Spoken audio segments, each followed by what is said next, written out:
ආවා Photoshop 2024 release වුණා. Photoshop 2024 කියන්නේ ෆොටෝෂොප් එකේ රිලීස් කරපු අලුත්ම වර්ෂන් එක.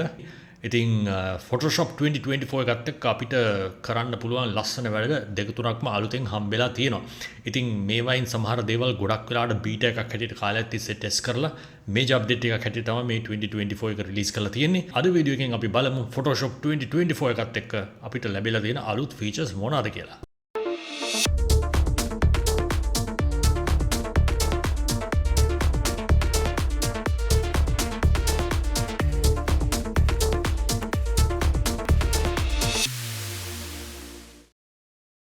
හරි මම දැන් මෙන්න මෙහෙම Adobe Photoshop 2024 really open කරලා ගත්තා. ඉතින් මේකට ගිය ගමන් ඕගොල්ලන්ට විශේෂ වෙනස්කමක් පේන්නේ නැහැ. මොකද layout එක ඒ විදිහටම තමයි තියෙන්නේ. නමුත් අද අපි වීඩියෝ එකකින් කතා කරන්නේ මේක ඇතුළේ අපිට හම්බෙලා තියෙන features ටිකක් කොහොමද වැඩ කරන්නේ කියලා. ඉතින් ඕගොල්ලෝ Photoshop වල මේ දවස්වල තිබ්බ hype එක ගැන දන්නවනම් ඕගොල්ලෝ දන්නවා Photoshop එකේ generative fill කියලා option එකක්. AI වලින් කරන්න පුළුවන් ලස්සන වැඩ ගොඩක් Photoshop එක ගිය මාස දෙක තුනේම ටෙස්ට් කරගෙන හිටියා ඒගොල්ලන්ගේ බීටා version එකක් පාවිච්චි කරලා. ඉතින් ඒ බීටා version එකේ learnings උත් එක්ක Photoshop එක මේ පාර 2024 ඒගොල්ලන්ගේ අලුත් version එකට generative fill කියන එක officially release කරලා තියෙනවා. AI පාවිච්චි කරලා changes කරනකොට photos වලට තිබ්බ පොඩි complaint එකක් තමයි සාමාන්‍යයෙන් AI වලදී ඕනම එන්ජින් එකක් ඉන්ටර්නෙට් එකේ තියෙන ෆොටෝස් භාවිතා කරලා ඒගොල්ලන්ගේ AI එන්ජින් එක ඉම්ප්‍රූව් කරනවා කියන පොඩි accusation එකක් තිබ්බා. ඉතින් Adobe කියලා තියෙනවා මේ පාර ඒගොල්ලෝ generative fill කියන function එකට පාවිච්චි කරන AI images, ඒ කියන්නේ AI වලට පාවිච්චි කරන ඒගොල්ලන්ගේ learning වලට පාවිච්චි කරන images ඔක්කොම ඒගොල්ලන්ගේ Adobe stocks වලින් එනවා කියලා. ඒ කියන්නේ Adobe stocks වලට කවුරු හරි upload කරපු images වලට Adobe එකට ඒගොල්ලෝ already rights දීලා තියෙනවා. ඉතින් ඒ rights පාවිච්චි කරලා තමයි ඒගොල්ලන්ගේ AI engine එක train කළා කියලා කියන්නේ. ඉතින් ඒක නිසා පොඩි ඩිස්ක්ලේමර් එකක් තියෙනවා අපිට පොඩි ඇග්‍රීමන්ට් එකක් ගහන්න තියෙනවා මේ ෆන්ක්ෂන් එක පටන් ගන්න කලින්. නමුත් ඒක නිකන් අපි හැම software එකම දානවා වගේ I agree කියලා දාලා close කරන්න තියෙන්නේ. ඒක කරලා පස්සේ අපිට AI features ටික Photoshop 2024 එක හරහා access කරගන්න අවස්ථාව ලැබෙනවා. මම මෙන්න මේ ෆොටෝ එක තමයි ඕගොල්ලන්ට sample එකක් හැටියට පෙන්නන්න open කරලා තියෙන්නේ. ගොඩක් වෙලාවට ඕගොල්ලෝ මගේ කලින් වීඩියෝස් දැක්කනම් generative fill වැඩ කරන්න කොහොමද කියන එක ගැන ඕගොල්ලෝ දන්නවා ඇති. නමුත් අද අපි පොඩ්ඩක් අපෝ මේක කරලා බලමු. beta version එකටත් වැඩිය පොඩ්ඩක් අපිට හම්බෙන පොඩි දෙයක් තමයි ඇත්තටම මේකේ දැන් අපි ගත්තොත් මෙන්න මේ contextual toolbar කියන toolbar එක අපි සාමාන්‍යයෙන් ෆොටෝ එකක් open කරාම Photoshop එකේ එනවා. මේ toolbar එක සාමාන්‍යයෙන් මෙන්න මේ වගේ මැදක තමයි අපිට හම්බ වෙන්නේ. ඉතින් නමුත් මේ පාරේ ඒගොල්ලෝ දීලා තියෙනවා මෙන්න මේ toolbar එක ඒ options click කරාම අපිට පුළුවන් මේකේ පොසිෂන් එක පින් කරන්න. පොසිෂන් එක පින් කරනවා කියන්නේ අපි කැමති තැනක මේ පොසිෂන් එක තිබ්බට පස්සේ මේක මේ විදිහටම තියෙනවා. ආපහු වෙනස් වෙන්නේ නැහැ. දැන් බීටා version එක නම් සාමාන්‍යයෙන් අපි බීටා version එක රීස්ටාර්ට් කරලා ගන්නකොට මෙන්න මේ පොසිෂන් එක රීසෙට් වුණා. ආපහු සැරයක් මේ බායක මැදට ආවා. නමුත් මේ version එකත් එක්ක official release එකත් එක්ක එහෙම වෙන්නේ නැහැ. බායක පින් කරොත් ඒක අදාළ තැන දිගටම තියෙනවා. ඉතින් මේක අපිට හම්බ වෙනවා ප්‍රධාන ෆීචර්ස් දෙක තුනක්. ඒකෙන් එක ෆීචර් එකක් තමයි generative fill කියන option එක. මම ඕගලන්ට ඒක නිකන් පොඩි ඩෙමෝ එකක් මෙතෙන්දි කරලා පෙන්නන්න. සමහර කට්ටිය ඕගොල්ලෝ දන්නවත් ඇති මේක කොහොමද වැඩ කරන්නේ කියලා. අපි ගත්තොත් මෙන්න මේ ෆොටෝග්‍රාෆ් එක ටිකක් complicated ෆොටෝග්‍රාෆ් එකක්. මට හිතෙනවා මෙන්න මේ ෆොටෝග්‍රාෆ් එකේ මෙන්න මේ area එක fill කරන්න ඕනේ කියලා. එහෙම නැත්නම් අයින් කරන්න ඕනේ කියලා හිතලා මම මෙන්න මේම selection එකක් කළා. generative fill කියන එකට ගිහිල්ලා generate කියන option එක දෙනවා. ඉතින් එහෙම දුන්නාම පොඩි tips වගේක් එහෙම පෙන්නනවා මේ generative fill එක වැඩ කරන්නේ කොහොමද ඒ වගේ පොඩි දේවල් ටිකුත් පෙන්නනවා. ඒ වගේම දැන් මේ photograph එක AI පාවිච්චි කරලා cloud එකේ තමයි process වෙන්නේ. process වුණාට පස්සේ අපිට ලැබෙනවා option එකක්. options කීපයක් අපිට ලැබෙනවා මේ photograph එකේ මේ තැන් වලට මොනවද එන්න ඕන කියලා. මෙන්න මේ වගේ options ටිකක් තමයි අපිට generative fill එකෙන් දෙන්නේ. මේ තියෙන option 1 එක, මේ තියෙන option 2 එක, මේ තියෙන option 3 එක. දැන් සාමාන්‍ය මේ option 3 එක වගේ නම් ගොඩක් ලස්සනට ඇවිල්ලා තිනවා. right. එතකොට generative fill වල තියෙන තවත් විශේෂම option එකක්. එහෙම නැත්නම් feature එකක් තමයි අපිට ඕන කරන දෙයක් මේ photograph එක ඇතුළට AI පාවිච්චි කරලා insert කරගන්න පුළුවන්. මම දැන් ඒ වගේ දෙයක් උත් ඔයගොල්ලන්ට කරලා පෙන්නන්නම්.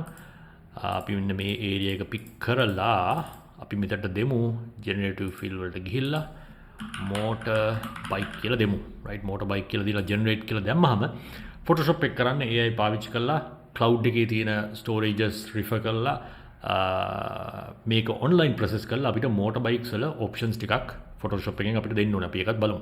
right, මෙන්න මේ වගේ options ටිකක් තමයි අපිට Photoshop එකෙන් දෙන්නේ. මේ තියෙන option 1 එක, මේ තියෙන option 2 එක, මේ තියෙන option 3 එක. සාමාන්‍යයෙන් අපි ගත්තාම මේ option 2 එක වගේ නම් ගොඩක්ම natural විදිහට ලස්සනට අවිලා තියෙනවා. option 1 එක ගත්තාම ලස්සනයි.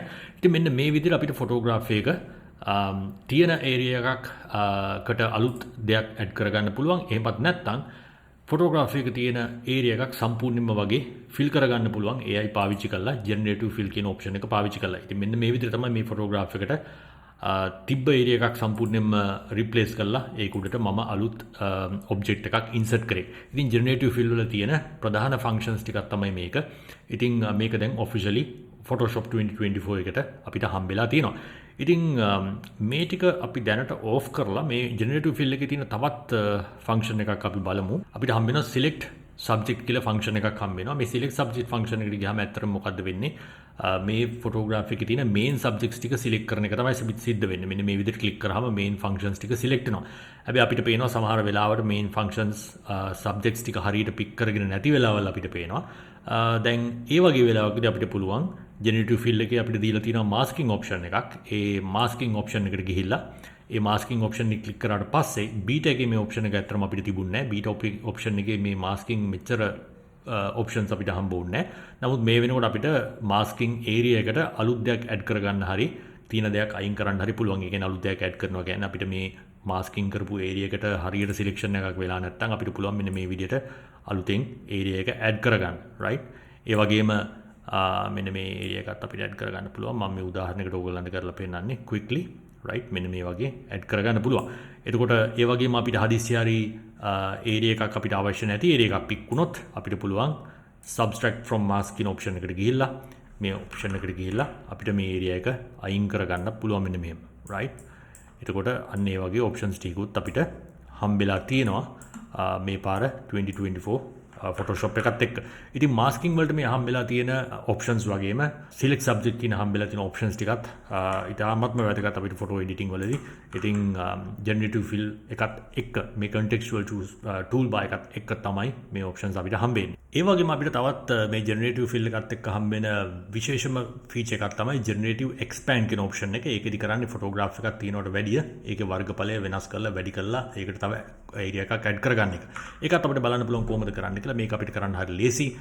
crop tool එක පාවිච්චි කරලා අපිට පුළුවන් අපිට කැමති area එක මේකට add කරගන්න. add කරගෙන ඉවර වෙලා අපි දුන්නොත් එහෙම මේකට generative expand කියන option එක දුන්නොත් ඊට පස්සේ generate කියන function එක අපි on කරාම අපිට හම්බ වෙනවා මේ photograph එකේ area එක expand කරලා දෙනවා automatically Photoshop එක AI පාවිච්චි කරලා. මෙන්න මේ විදිහට අපිට Photoshop එකෙන් options ටිකක් දෙනවා මේ expand කරපු area එක fill කරන්න. මේ option 1 එක, මේ option 2 එක, මේ option 3 එක. හරිම natural ලස්සනට වැඩි කරනවා.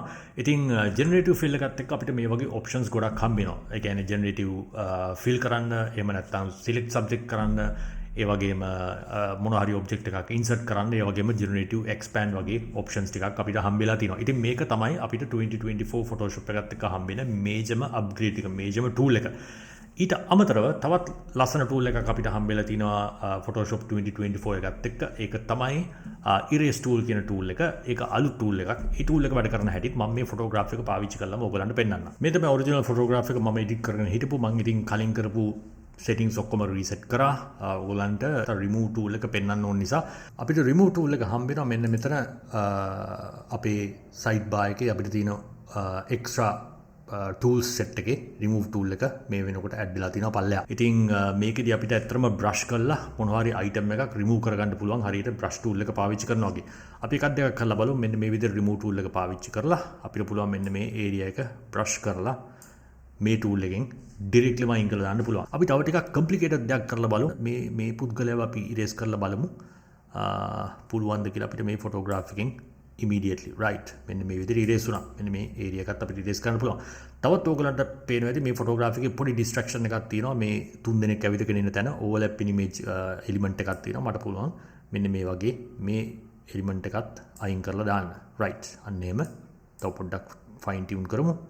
මෙතන පොඩ්ඩක් fine tune කරමු. අයින් කරගන්න පුළුවන්. ඉතින් Photoshop 2024 update එකත් එක්ක අපිට මෙන්න මේ major tools ටික තමයි හම්බෙලා තියෙන්නේ. ගොඩක්ම generative fill සහ remove tool කියන functions දෙක tools දෙක අපිට හම්බෙලා තියෙනවා. ඉතින් මේ tools දෙකත් එක්ක අපිට ගොඩක් දේවල් කරන්න පුළුවන්. අපිට තියෙන අපේ imagination එක වගේම creativity එක පාවිච්චි කරන්න තමයි. එතකොට AI එකෙන් අපිට මේකට full support එකක් හම්බෙනවා. ඉතින් මෙන්න මේ දේවල් ඕගොල්ලෝ ටෙස්ට් කරලා බලන්න පුළුවන්. අලුත්ම Photoshop 2024 update එක ඕගොල්ලෝ ගාව තියෙනවා නම්. ඉතින් ටෙස්ට් කරලා බලන්න. වැඩේ වෙන්නේ කොහොමද කියලා බලන්න කමෙන්ට් එකකුත් දාන්න. ඔයගොල්ලෝ මේක ටෙස්ට් කරා නම් කොහොමද කැමතිද තව මොනවද ඉම්ප්‍රූව් වෙන්න තියෙන කියලා එකත් අපි පොඩ්ඩක් කතා කරලා බලමු. එhmenan ඊළඟ වීඩියෝ එකෙන් හම්බ වෙනකම් happy photography.